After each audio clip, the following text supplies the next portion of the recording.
হরে কৃষ্ণ, রাধে রাধে। মৌমিতা পরিবারে আপনাদেরকে জানাই অনেক অনেক শুভেচ্ছা ও অভিনন্দন। আজকের আলোচ্য বিষয়টি হচ্ছে সবকিছুই যদি ভগবানের ইচ্ছাই হয় তাহলে পাপী কে। শ্রোতা বন্ধুরা, আজকের এই গুরুত্বপূর্ণ বিষয়টি আপনারা সকলেই কিন্তু মনোযোগ সহকারে শ্রবণ করুন।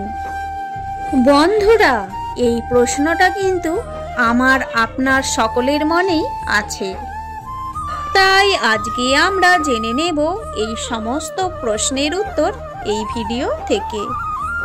ভিডিওটির মূল পর্বে যাওয়ার আগে আমার সকল শ্রোতা বন্ধুদের কাছে একটাই অনুরোধ, মৌমিতা পরিবার রাধা মাধব এই চ্যানেলটিকে আপনারা সাবস্ক্রাইব করে পাশে থাকা বেল আইকনটি অন করে রাখুন, যাতে আমার সমস্ত ভিডিও কিন্তু আপনি খুব সহজেই পেয়ে যাবেন।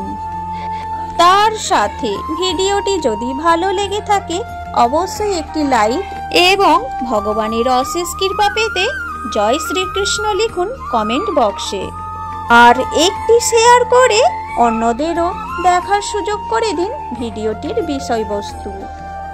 শ্রোতা বন্ধুরা, এইবারে ভিডিওটির মূল বিষয়ে প্রবেশ করতে চলেছি।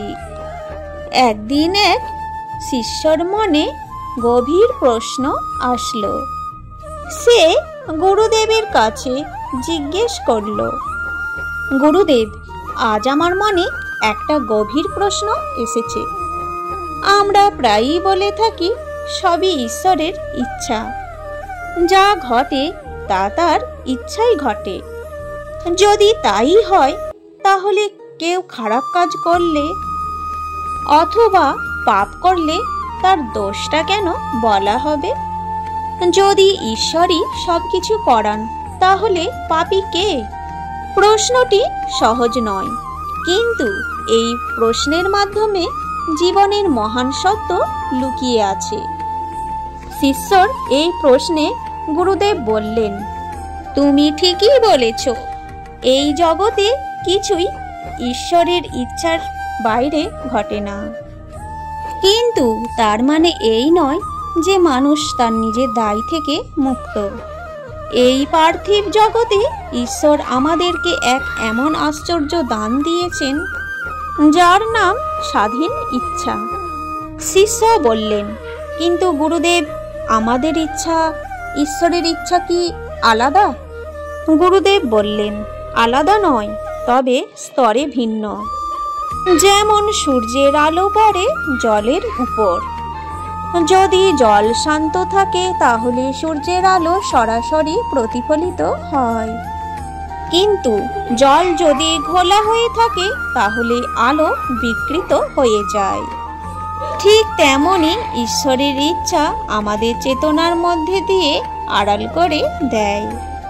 তখন আমরা ভাবি আমি করছি, আমি কর্তা, আর এখান থেকেই শুরু হয় পাপের বীজ। শিষ্য বললেন, তাহলে পাপ মানে নিজের কর্তা ও ভাবনা। গুরুদেব বললেন, খুব সুন্দরভাবেই ধরেছ। পাপ মানে শুধু খারাপ কাজ নয়, পাপ মানে সেই চেতনা যেখানে মানুষ নিজেকে ঈশ্বরের থেকে আলাদা ভাবে, যেখানে ব্যক্তি ভাবে আমি আলাদা, আমার ইচ্ছাই বড়। ঈশ্বরের ইচ্ছা হলো ঐক্য, আর পাপের ইচ্ছা হলো বিভাজন। শিষ্য বললেন, তাহলে ঈশ্বর কি পাপীদেরও ভালোবাসেন? এর উত্তরে গুরুদেব বললেন, অবশ্যই বাসেন। ঈশ্বর হলেন অসীম করুণাময়। যেমন সূর্যদেব আলো দেয় ভালো মানুষকেও এবং খারাপ মানুষকেও। সূর্যদেব বলেন না যে তুমি ভালো না, তোমাকে আলো দেব না। ঠিক তেমনি ঈশ্বরও সবার প্রতি সমান। কিন্তু কেউ যদি নিজের জানালাটা বন্ধ করে রাখে তাহলে সূর্যের আলো কি করে তার ঘরে প্রবেশ করবে? ঠিক তেমনি ঈশ্বর সবসময় ভালোবাসা পাঠান, কিন্তু পাপী মানুষ নিজের জানালা বন্ধ করে রাখে। তার অহংকার দিয়ে, তার মিথ্যে দিয়ে, তার লোভ দিয়ে। শিষ্য বললেন, গুরুদেব, তাহলে পাপ করলে কি ঈশ্বর শাস্তি দেন?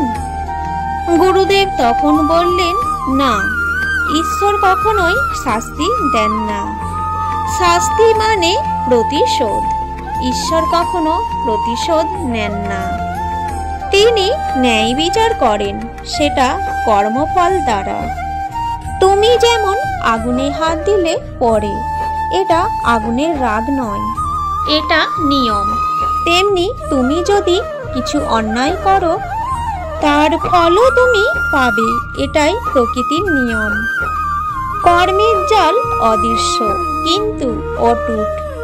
তুমি আজ যা বপন করেছ, কাল তোমার কাছে ফল হিসেবে ফিরে আসবে। তাই বলা হয়, পাপের ফল পাপেই মেটে, আর পুণ্যের ফল শান্তি। গুরুদেব, ভগবদ গীতায় কি শ্রীকৃষ্ণ এই কথাই বলেছেন? হ্যাঁ, শ্রীকৃষ্ণ বলেছেন, তোমার অধিকার শুধু কর্মফলে নয়।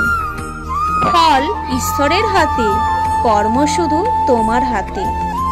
যদি তুমি সৎকর্ম করো, তাহলে ঈশ্বরের সঙ্গে মিলে যায়। কিন্তু তুমি যদি খারাপ কর্ম করো, তাহলে ঈশ্বরের ইচ্ছার বিরুদ্ধে চলছ। এই বিপরীতভাবে চলাই পাপের জন্ম দেয়। তাহলে ঈশ্বর কেন এমন করলেন, যাতে আমরা ভুল করি? গুরুদেব বললেন, ঈশ্বর চান আমরা নিজের জ্ঞান দ্বারা বেড়ে উঠি।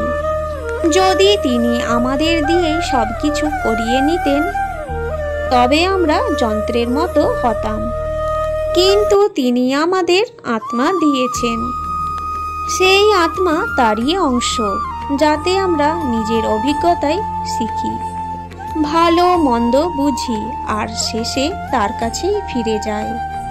ভুল করা অপরাধ নয়, কিন্তু ভুল বুঝে না শোধরানোটাই, সেটাই হলো পাপ। ঈশ্বর বারবার আমাদের সুযোগ দেন, কখনো কষ্ট দিয়ে, কখনো শিক্ষা দিয়ে, আবার কখনো ভালোবাসাও দিয়ে। তাহলে গুরুদেব, পাপ করেও কি মানুষ মুক্তি কখনো পাবে?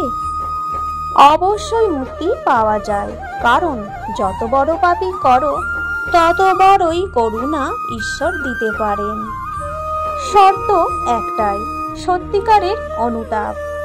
যখন মন থেকে স্বীকার করো যে, হে প্রভু, আমি ভুল করেছি, আমাকে পথ দেখাও, তখনই শুরু হয় মুক্তির পথ।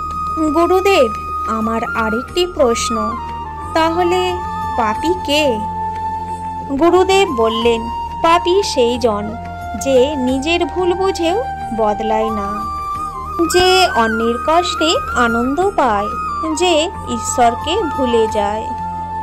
কিন্তু পাপী যদি তার নিজের ভুল বুঝে সঠিক পথে ফিরে আসে, তখন সে তার পাপ থেকে মুক্ত হয়, নিজের অন্তরে ঈশ্বরকে খুঁজে পান। জয় শ্রী কৃষ্ণ। আজকের এই ভিডিওটি এই পর্যন্তই থাকলো। সকলেই ভালো থাকবেন, সুস্থ থাকবেন।